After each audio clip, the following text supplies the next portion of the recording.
भारत गौरव आचार्य श्री पुलक सागर जी गुरुदेव के प्रवचन और लेटेस्ट धार्मिक भजन व कार्यक्रम निशुल्क देखने व सुनने के लिए हमारे YouTube चैनल जीन शरणम मीडिया को आज ही सब्सक्राइब करें और सबसे पहले देखने के लिए बेल आइकन पर क्लिक जरूर करें। बाप ने कहा ठेक है ठहर, मैं ले नहीं जाऊं। बोले ठहर जाओ, बहुत हो चुका नाटक इस घर में। ये भर भर के थैलियां भेज दी जाती हैं लड़की की। मां रोने लगी, सुन रहा था चुपचाप। पिता ने कहा ठहर, तेरी इतनी जुबान चलने लगी, इतना बदल जाएगा तू।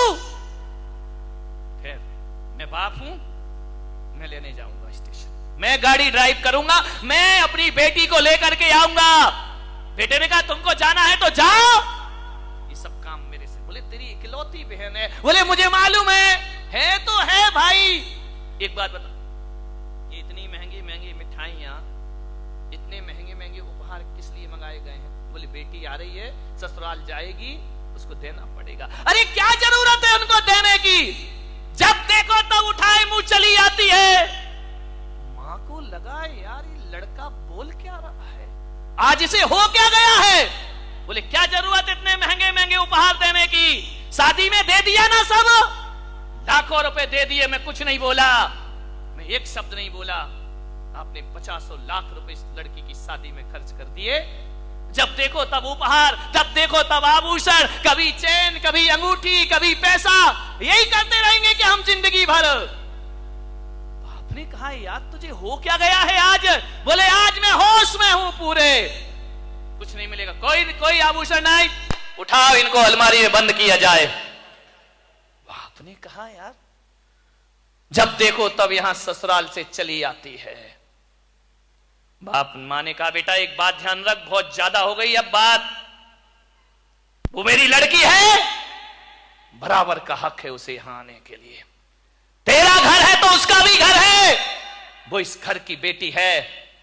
बाप ने कहा कि तू ज्यादा जुबान मत चला, हम उसे उपहार देते हैं, साड़ी देते हैं, अंगूठी देते हैं, तेरे से तो पैसा नहीं मांगते हैं ना, मैं अपना कमाया हुआ देता हूं, और तेरे रहते हुए मैं अपनी बेटी का कुछ नहीं कर सकता सत्कार। मैं क्या करता हूं, मैं तुझसे 1 रुपया मांगता हूं। लड़के ने कहा कुछ भी हो ये सब उसको नहीं दिया जाएगा। बाप ने कहा ठेक है ठहर, मैं लेने जाऊंगा। बोले ठहर जाओ, बहुत हो चुका नाटक इस घर में। ये भर भर के थैलियां भेज दी जाती हैं लड़की के घर में। मां रोने लगी कि आज त्योहार का दिन है, तू कैसी बातें कर रहा है। एक बात याद रख बेटा, जब तक हम जिंदा हैं बेटी इस घर में जरूर आएगी। कोई ताकत दुनिया की नहीं है जो रोक सके।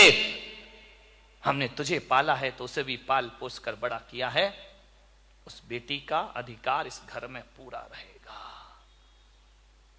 लड़के ने कहा मां इतना अधिकार होता है लड़की का शादी होने के बाद घर में? बोले क्यों नहीं होता है तो हमारी आत्मा का टुकड़ा वो, क्यों नहीं? जब तक हम जिंदा हैं बेटी आएगी इस घर में, कोई ताकत नहीं जो उसे रोक ले। बेटे ने कहा मां बहुत दर्द हो रहा है ना मेरी बातों का। बोले तुझे शोभा देता है, अपनी बहन के लिए ऐसा बोलता है? नहीं देता मां शोभा, इसीलिए तो बोल रहा हूं। आज बहुत दर्द हो रहा है ना, बहुत दुख हो रहा है ना तुम्हें, आज मैंने 2 कड़वे शब्द बोल दिए, आज बेटा दुश्मन लग रहा है ना तुम्हें। बोले बेटा दुश्मन नहीं, लेकिन तू ऐसा क्यों बोल रहा है? बोले मैं इसलिए बोल रहा हूं कि आज 15 साल हो गए मां, बेटी तो हर साल आई, लेकिन तूने कभी दादाजी पर ध्यान नहीं दिया। तूने उन दादाजी को नहीं देखा है जो आज के दिन झार झार आंसू बहाते हैं। क्या हुआ? 15 साल से इस घर में बुआ नहीं आई है मां, ध्यान रखिए।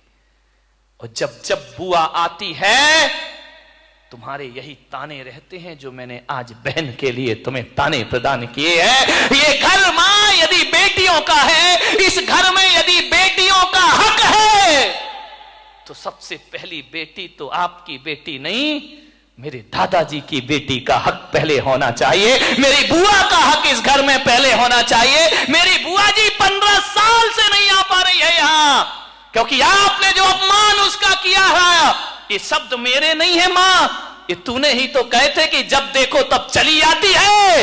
यही शब्द तो मैंने बहन के लिए कहे हैं।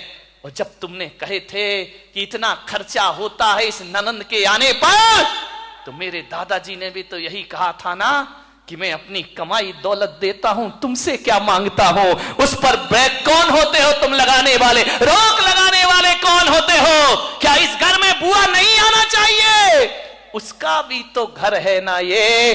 15 दिन 15 साल से राह देखती है मैं भी अपने पीहर में जाऊं। दुर्भाग्य है कि इस घर में बेटियों का तो स्वागत होता है, लेकिन बेटी बेटी में बड़ा भेद किया जाता है। अपनी बेटी बेटी, ससुर की बेटी बेटी नहीं है, ध्यान रखिए।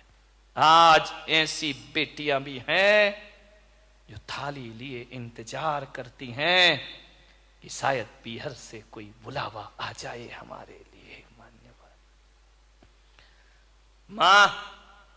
मां बाप का चेहरा झुक गया।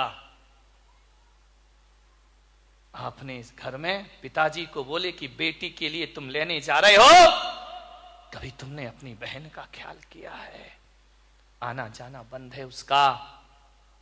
पिता की निगाहें झुकी, चाबी उठाई लड़के ने, लाओ चाबी। मैं तुम्हारे जैसा खुदगर्ज औलाद नहीं हूं, मेरी बहन आ रही है, मैं लेने जाऊंगा। पिताजी ये गुण तुमने छोड़ दिया, लेकिन बेटा छोड़ने वाला नहीं है।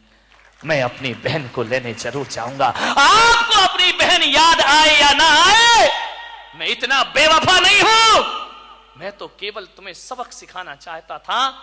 मेरी बहन है, मैं लेने जाऊंगा। बोले बेटा अभी तो तू मना कर रहा था। बोले मना नहीं कर रहा था, मैं जाऊंगा अपनी बहन को लेने, और बड़े लाड़ प्यार और सम्मान से लेकर आऊंगा। और पिताजी ये मत समझना कि वो मेरी बहन है इसलिए लेने जा रहा हूं, जाऊंगा। मैं इसलिए कह रहा हूं कि जैसे आज आपकी बहन पर पाबंदी लगी है और मेरी बुआ इस घर में नहीं आ सकती, कल मेरे बेटे ने पाबंदी लगा दी तो ये बहन भी मेरे घर मुझे राखी बांधने नहीं आ पाएगी। वह भी तरसती रहेगी, क्योंकि मेरा बेटा भी होगा। यदि भतीजे के रहते बुआ नहीं आ सकती है, तो कल वो भी तो बुआ बनेगी ना, फिर उसका भी यहां पर आना बंद हो जाएगा। ध्यान रखिए मान्यवर, ये छोटी छोटी बातें कितनी दूरियां बढ़ा देती हैं हमारे दिलों की। ये घर में रहने वाले इतने दुश्मन हो जाते हैं। अरे मेरे भाई, बहु बेटियों को दिया हुआ कभी नुकसान नहीं होता, वो फलता है, परिवार की खुशियों में कारण बना करता है। ये बेटियों को दे दिया तो क्या नुकसान हो गया? बहु बेटियों को दोगे, दुआएं मिलेंगी, तुम्हारा आने वाला जीवन हमेशा खुशियों का वास होगा उस घर में। मन आज के दिन तो देना ही चाहिए, खुल करके देना चाहिए। किसका इंतजार करती है ये नारी? कहां की रहती है बेचारी? पीहर भी छूटता है, ससुराल भी छूटता है उसका, ना वहां सम्मान मिलता ना यहां सम्मान मिलता है। वो करे तो करे क्या? इस नारी के सम्मान का त्योहार है ये रक्षाबंधन का त्योहार। और आज यहां से ये सीख लेकर जाना, किसी के घर में बहु बेटियों ने आना जाना बंद कर दिया हो, आज इस त्योहार की शुरुआत इस पुलक सागर के दरबार से करके जाना, रिश्तों में मिठास पैदा कर लेना। एक बाप ने अंतिम समय, मरते समय, सौतेली मां थी उस लड़के की, सौतेली बहनें थी, बहुत प्यार किया उसने सौतेली मां को भी। पिता दूसरी पत्नी ले आया तो भी उसने कुछ नहीं कहा। बड़ा सज्जन लड़का था। मृत्यु का समय आया, बाप ने सारा पैसा अपनी बेटियों को दे दिया और जितनी जमीन जायदाद थी वो लड़के के नाम कर दी कि बेटा ना तो ये तेरी मां सगी है ना बहन सगी है, मेरे जीवन का अंतिम समय है, मरने के पहले ये बूढ़ा बाप, ये मेरी गलती है कि मैंने तेरे रहते दूसरा विवाह कर लिया, लेकिन ये बूढ़ा बाप जाते जाते विरासत दे रहा, बेटा ये तेरे कोई साथी नहीं है इस घर में, ये जमीन जायदाद पे मैं साइन करता हूं, इस पे तेरा अधिकार है। बेटा रोया, पिताजी मुझे कुछ नहीं चाहिए, आप जा रहे हो, इसकी पीड़ा मुझसे बर्दाश्त नहीं हो रही। पिता के प्राण पखेरु उड़ गए। सौतेली मां ने व्यवहार बदल दिए। उस सौतेली मां को लगा कि किसी भी तरह से ये लड़का इस घर में नहीं रहना चाहिए। उसने अपनी बेटियों को हिदायत दी कि ना इसे राखी बांधना, ना इससे प्रेम व्यवहार रखना, क्योंकि हम जितना प्रेम करेंगे ये उतना घर का अधिकारी और वारिस बन जाएगा।